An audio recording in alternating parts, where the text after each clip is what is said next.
जय हो मेरे मालिक, सदा ही जय हो, सदा ही जय हो। आज का विषय है लालच और मोक्ष। जहाँ लालच होता है वहाँ मोक्ष नहीं मिलता। इस विषय में दो भाइयों की विवेकपूर्ण वार्ता आप लोग भी हाँ, सुनिए। सत्यनाम साहिब बंदगी भगत जी।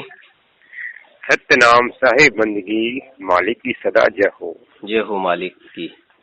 अच्छा, आज अपन बातचीत करते हैं भगत जी, लालच और मोक्ष। अच्छा, हाँ बिल्कुल बिल्कुल सही है। है लालच ना? और मोक्ष का मतलब जहाँ लालच है वहाँ मोक्ष नहीं है, और जहाँ मोक्ष है वहाँ लालच नहीं है। बिल्कुल सही है ना?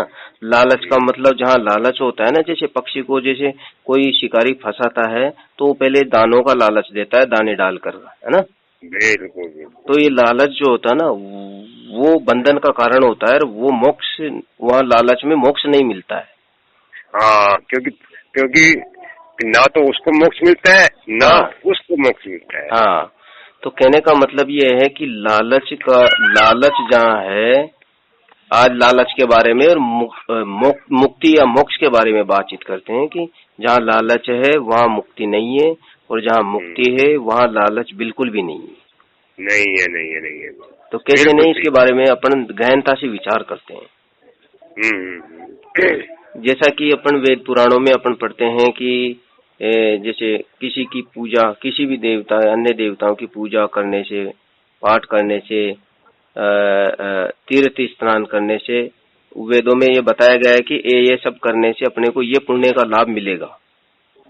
बिल्कुल सही बात है यार। है ना? जैसे गौदान करने से, सोने चांदी आदि द्रव्यों का दान करने से, व्रत उपवास इत्यादि करने से आपको ये फलाना फलाना लोक की प्राप्ति भी हो सकती है, धन धान्य की प्राप्ति होगी, सुख संपत्ति की प्राप्ति होगी। इस तरह से लालच दिया जाता है। लालच दिया जाता है, और वही लालच आज है पूरी मानव जगत में दिया जा रहा है। हाँ, यही लालच दिया जा रहा है अधिकतर, है ना, मंदिरों में, मस्जिदों में, कि आप परमात्मा की ये भक्ति करो, हैं, तो ये आपको ये चीज मिलेगी, आपको पुत्र, स्त्री, है, सांसारिक जितने भी सुख हैं ये सब मिलेंगे। मतलब आपको भौतिक सुख का लालच दिया जाएगा। भौतिक सुख का लालच दिया जाएगा भैया, बिल्कुल सही बात है। मंदिरों में जाने से, हाँ, मंदिरों में जाने से, या पूजा पाठ करने से, या व्रत रखने से, तीर्थ स्नान करने से, या किसी भी प्रकार से, कोई सा भी समझ लो XYZ, लेकिन पुराणों में ये लिखा हुआ है स्पष्ट रूप से कि आप ये काम करोगे तो ये आपको पुण्य मिलेंगे। अच्छा। तो ये दाना डाल दिया गया। बिल्कुल, ये तो दाना डाल दिया शिकारी ने। ठीक है। तो यही बंधन का कारण है।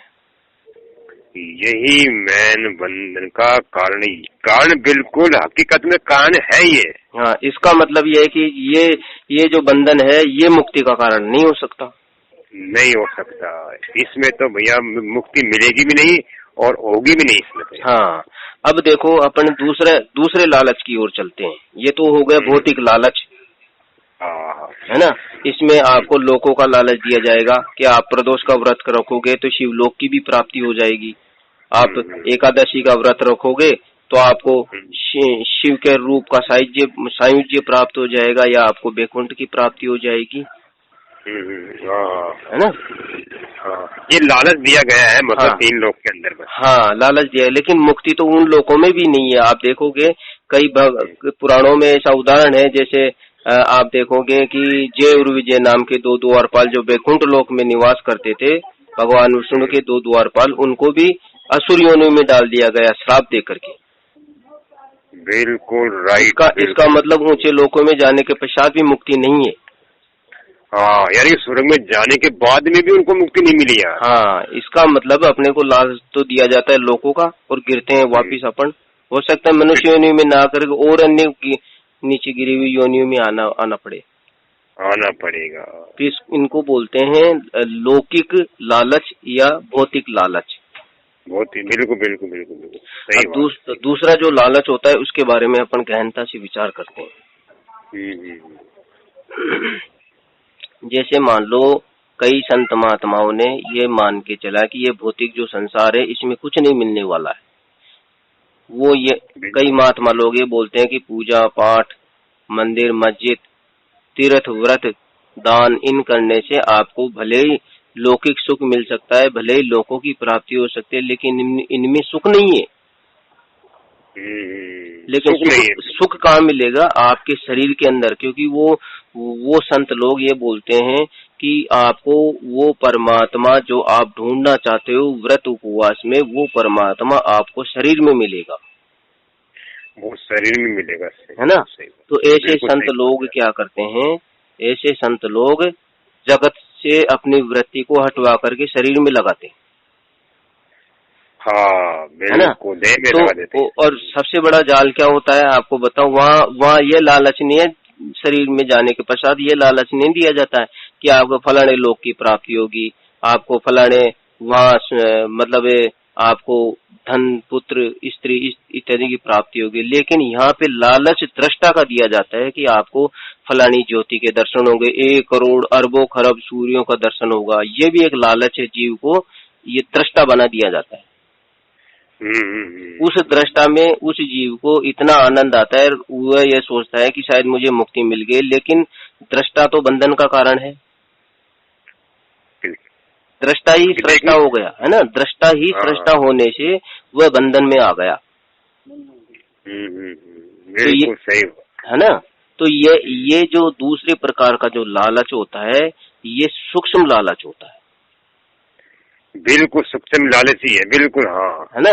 क्योंकि ज्योति को अपन पकड़ नहीं सकते, लोगों को तो फिर भी पकड़ सकते हैं आप, लेकिन आप ज्योति को नहीं पकड़ सकते। लेकिन सूक्ष्म दृष्टि से आप उस ज्योति को देख सकते हैं।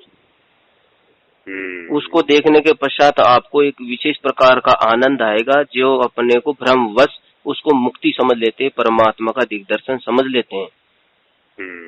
लेकिन मुक्ति वहां पर भी नहीं है, बिल्कुल नहीं है वहाँ, क्योंकि वहां पर लालच दिया गया ना आपको, है ना। 16 सूर्यों का प्रकाश दिखेगा, फिर आगे जाकर के आपको 1000 सूर्यों का प्रकाश दिखेगा, फिर आप आके जाओगे तो 1 लाख सूर्य जितना प्रकाश दिखेगा, फिर आप आगे जाओगे 1 करोड़ सूर्यों का प्रकाश दिखेगा। मतलब प्रकाश दिखाते उस प्रकाश का अंत नहीं होगा, और बेचारा जीव ये समझेगा कि मुझे तो ज्योति के इतना अनंत में तो सफर ही कर रहा हूँ, परमात्मा मुझे मिल रहा है कभी, है ना। तो उस ज्योति का दर्शन करते करते वह उसी ज्योति में भ्रमित हो जाएगा। तो वो जो जीव है ना, वो दृष्टा बन गया वहां पे, और नकली आनंद की प्राप्ति करा दी दृष्टि को। बिल्कुल वो कैसे करा दी? जैसे मान लो एक शिकारी जाल बिछाता है और अपने दाने डालता है ना, तो वो जो उस जाल के अंदर फंसने वाले जो कबूतर हैं, वो दाना खा रहे हैं, भूख मिट रही है उनकी। अब वो ये सोच रहे हैं कि यार शिकारी है ना जो अपने ऊपर मेहरबान है, इसलिए दाना डाल दिया है। तो भूख मिटने का जो आनंद है ना, वही उनके बंधन का कारण है। बस वो कहेगी जाल के अंदर ही मतलब है अपनी प्यास बुझा रहे हैं बस। हाँ, ये दोनों प्रकार के जो लालच होते हैं ना, ये लालच ही है हकीकत में लालच ही है। और ये 3 लोक में ये मतलब दोनों लालच दिए जा रहे हैं। हाँ, तो अब जो मुक्ति होती है ना, वो इन सब लालचों से परे होती है। वो जो मुक्ति होती है ना, उसमें यह बताया जाता है कि भाई आपको न तो ज्योत के दर्शन करने हैं, न आपको दृष्टा बनाया जाएगा, आपको आपका ही रूप का दर्शन कराया जाएगा। दर्शन कराने का मतलब आपको निज रूप का अनुभव कराया जाएगा। बिल्कुल। हाँ, जब तक आप निज रूप का अनुभव नहीं करोगे, तब तक आपको मुक्ति नहीं मिलेगी या परमात्मा नहीं मिलेगा। अपना ही स्वरूप का दर्शन करना है हमको। हाँ, ये कबीर साहब ने कहा, जब तक नहीं चीनोगे आत्म, तब तक ना मिली है परमात्मा। बिल्कुल सही बात है कबीर जी। हाँ, कहने का मतलब है, जब तक आप अपने आप को आत्म रूप से समझ करके नहीं मानोगे, तब तक आपको परमात्मा की प्राप्ति कभी नहीं होगी। और आत्म रूप क्या है? आत्म रूप है 5 तत्व, 25 प्रकृति और 3 गुणों से न्यारा, यानी अपन शरीर नहीं है। सही है ना। जो अपना नितिन साहब जी का जो ज्ञान है, नितिन साहब जी का जो ज्ञान है, कबीर साहब जी का जो ज्ञान है, वो वास्तव में ही आत्मज्ञान है। आत्मज्ञान है, हाँ? बिल्कुल। इसलिए कबीर साहब ने भी एक भजन में कहा है कि आत्मज्ञान बिना नर भटके, कोई मथुरा कोई काशी। बिल्कुल हकीकत ही है ना। तो कबीर साहब ने आत्मज्ञान की बात करी कि ये कहते तो ये भी कह सकते थे कि परमात्म ज्ञान बिना कोई नर भटके, लेकिन उन्होंने आत्मज्ञान की बात करी है। आत्म ज्ञान बिना नर भटके, पहले अपने को आत्मा को जानना पड़ेगा कि आत्मा है क्या चीज। जब आप आत्म ज्ञान में स्थित हो जाओगे तो फिर परमात्मा की भी जरूरत नहीं रहेगी, क्योंकि आत्मा और परमात्मा एक ही है। हाँ, उनका स्वरूप ही एक ही है। स्वरूप एक ही है ना। इसलिए जो मुक्ति होती है, जो मोक्ष होता है जीव का, वो यहीं पे मिलता है आत्मज्ञान में। क्योंकि आत्मज्ञान में न तो दो प्रकार के जो लालच होते हैं ना, ज्योति का देखने का लालच और भौतिक वस्तुओं को प्राप्ति का जो लालच है, ये दोनों से मुक्ति है ये जो आत्मज्ञान है। बस हाँ, कुल मिला के बात यह है कि संसारिक कर्म कांड ही हमको फंसाने का लालच है। हाँ, तो यही जानना है अपने को कि जो जहाँ लालच है वहाँ मुक्ति नहीं है, और जहाँ मुक्ति है वहाँ लालच नहीं है। जहाँ लालच होते हैं ना, चाहे वो भौतिक लालच हो चाहे सूक्ष्म लालच हो, है ना, ये सब बंधन के कारण है। और जो मोक्ष होता है ना, वहाँ किसी प्रकार का कोई लालच नहीं दिया जाता है। सिर्फ यही बताया जाता है कि भाई आपको ये सब, ये आपको केवल आपके निज रूप का अनुभव करना है, किसी दूसरे रूप का अनुभव नहीं कराया जाएगा।